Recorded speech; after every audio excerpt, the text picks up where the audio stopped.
आज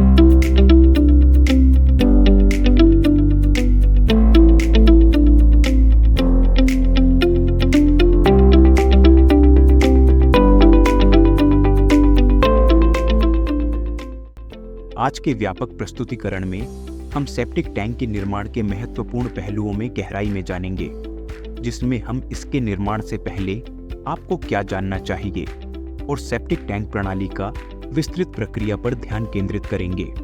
इन महत्वपूर्ण कदमों को समझना आपके सेप्टिक टैंक की दीर्घायु और कुशलता को सुनिश्चित करेगा, जिससे भविष्य की महंगी समस्याओं से बचा जा सकता है। पार्ट 1, सेप्टिक टैंक के निर्माण से पहले जानने योग्य बातें। सेप्टिक टैंक के निर्माण के लिए आगे बढ़ने से पहले इसके डिजाइन और निर्माण के बारे में आवश्यक पहलू का ज्ञान होना महत्वपूर्ण है। महत्वपूर्ण कारकों को ध्यान में न लेने से समस्याएं उत्पन्न हो सकती हैं, जैसे कि त्वरित भराई, अक्सर रोग, रिसाव और अप्रिय गंध। आइए हम इस प्रक्रिया के माध्यम से आपको मार्गदर्शन करते हैं और आपको इन समस्याओं से बचने में मदद करने वाले 25 महत्वपूर्ण सुझावों का पता लगाते हैं। 1. आयाम और योजना। संख्या आधारित टैंक आयाम के लिए आईएसओ कोड नंबर 24701985 दिशा निर्देशों का पालन करें। न्यूनतम चौड़ाई 5 फीट या 750 मिलीमीटर और गहराई 1 मीटर से कम नहीं होनी चाहिए। आवासीय प्रयोजन के लिए लंबाई कम से कम 7.5 फीट होनी चाहिए। 2. सुरक्षित स्थान और दूरी। कभी भी सेप्टिक टैंक को किसी कमरे के अंदर या किसी भी संरचना के नीचे न बनाएं। मुख्य भवन, संपत्ति की सीमाओं, कुओं और जल निकायों से सुरक्षित दूरी महत्वपूर्ण है। बरामदे, बाहरी पार्किंग या सीढ़ियों के नीचे जैसी जगहें चुनें। 3. दीवार की मोटाई और सामग्री गुणवत्ता। बाहरी दीवार की मोटाई 9 इंच होनी चाहिए। विभाजन दीवारों की मोटाई ईंटों के लिए 4.5 इंच होनी चाहिए। पहली श्रेणी की ईंटें उपयोग करें और उन्हें इस्तेमाल से पहले भिगोकर रखें। 4. Chamber configuration. कुशल सफाई के लिए अलग अलग मैनहोल वाले कम से कम 2 कक्ष हों। आसान पहुंच के लिए मैनहोल का न्यूनतम व्यास 2 फीट होना चाहिए। 5. पलस्तर और वाटरप्रूफिंग। अंदर और बाहर दोनों तरफ प्लास्टरिंग के लिए 1:4 या 1:5 के प्लास्टिक मोटा मिश्रण का उपयोग करें।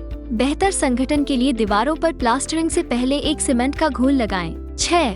शीर्ष स्लैब का निर्माण। शीर्ष स्लैब आपके सेप्टिक टैंक की मूलभूत स्तंभ है। इसे स्टील बार्स के साथ मजबूत बनाएं और 1:2:4 सीमेंट रेत संघटक का कंक्रीट मिश्रण के साथ बनाएं। एक मजबूत और टिकाऊ शीर्ष स्लैब के लिए उचित शटरिंग और परिपालन सुनिश्चित करें। 7.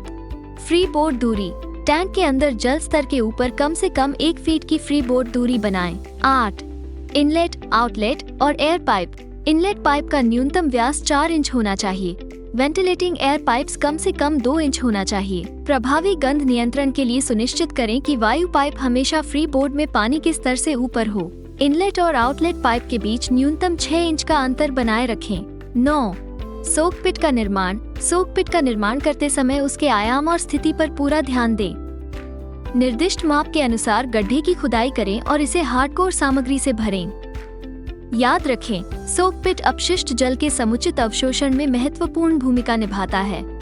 पार्ट 2, सेप्टिक टैंक कैसे काम करता है। आपके सेप्टिक टैंक के निर्माण के साथ यह समझना महत्वपूर्ण है कि यह कैसे काम करता है। यहाँ एक सरल विवरण है।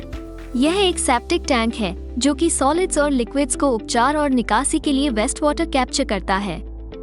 वेस्ट वाटर पहले टैंक के प्राथमिक भाग में आता है। अपशिष्ट जल टैंक में पटिशन के ओपनिंग तक भरता है, फिर बाहरी या दूसरे कंपार्टमेंट में बह जाता है। दोनों कंपार्टमेंट्स बाहरी पाइप तक भर जाएंगे, जहां निकासी टैंक से विलीन होती है और डिस्पोजल फील्ड में जाती है।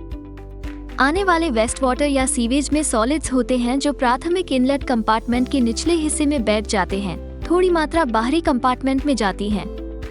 चर्बी, तेल और ग्रीस पानी की सतह पर जमा हो जाती है और इसे स्कम भी कहते हैं, लेकिन बाफल वॉल की वजह से ये सॉलिड्स प्राथमिक कंपार्टमेंट के भीतर ही बने रहेंगे। ये टैंक से बाहर कोई सॉलिड्स निकलने और डिस्पोजल फील्ड में बहने की रोकथाम करता है। आप देख सकते हैं कि सेप्टिक टैंक कैसे सॉलिड्स और लिक्विड्स को हैंडल करता है। अपशिष्ट जल के ठोस पदार्थों के अवायवीय पाचन से उत्पन्न गैसें निपटान क्षेत्र से आने वाले आउटलेट पाइप से प्रवेश करने वाली गैसों के साथ तरल के ऊपर जमा हो जाएंगी। इनमें से कुछ इनलेट पाइप के माध्यम से बाहर बढ़ती हैं और घर की छत के वेंट्स के माध्यम से सिस्टम से बाहर निकलती हैं। पार्ट 3 सेप्टिक टैंक प्रणाली का निर्माण प्रक्रिया। अब जब हम आवश्यक बातें समझ गए हैं तो आइए सेप्टिक टैंक सिस्टम के निर्माण की चरण दर चरण प्रक्रिया का पता लगाएं। यह सरल विधि स्थानीय स्तर पर उपलब्ध सामग्रियों के उपयोग की अनुमति देती है और आसान रखरखाव और कम लागत सुनिश्चित करती है। 1. उत्खनन और आकार निर्धारण। दोनों सेप्टिक टैंक और सोक पिट के लिए पूर्व निर्धारित आयामों के आधार पर क्षेत्र का उत्खनन करें।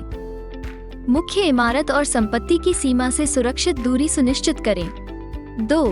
बेड कंक्रीट डालना। कंक्रीट मिश्रण ग्रेड 15 अनुपात 1:3:6 मिलाएं और गड्ढे के निचले हिस्से में 230 मिलीमीटर मोटे बेड को डालें। 3. दीवार और पाइपिंग निर्माण। 230 मिलीमीटर की मोटाई वाले कंक्रीट ब्लॉकों या मिट्टी की ईंटों का उपयोग करके दीवारों को उठाएं। पाइपलाइन फिक्सचर स्थापित करें, ये सुनिश्चित करते हुए कि इनलेट पाइप आउटलेट पाइप से ऊंचा है। 4. टॉप स्लैब निर्माण। रिम्फो स्टील बार और कंक्रीट मिश्रण ग्रेड 20 या 25 अनुपात 1:4 का उपयोग करके एक शीर्ष स्लैब का निर्माण करें। बाहरी हिस्से पर प्लास्टर करें और स्थायित्व के लिए वाटरप्रूफिंग सामग्री लगाएं। 5. सोक पिट की तैयारी। सोक पिट को हार्डकोर सामग्री से भरें और ऊपर सुरक्षित ढंग से ढकें। ध्यान दें कि यहाँ दिए गए निर्देशों को समझने और पालन करने से आप एक विश्वसनीय और कुशल सेप्टिक टैंक प्रणाली निर्माण के लिए सक्षम हो जाते हैं। याद रखें, उत्तरदायी निर्माण न केवल आपके परिवार के वेलबींग की सुनिश्चित करता है, बल्कि एक स्वच्छ और स्वस्थ समुदाय के लिए योगदान भी प्रदान करता है। धन्यवाद।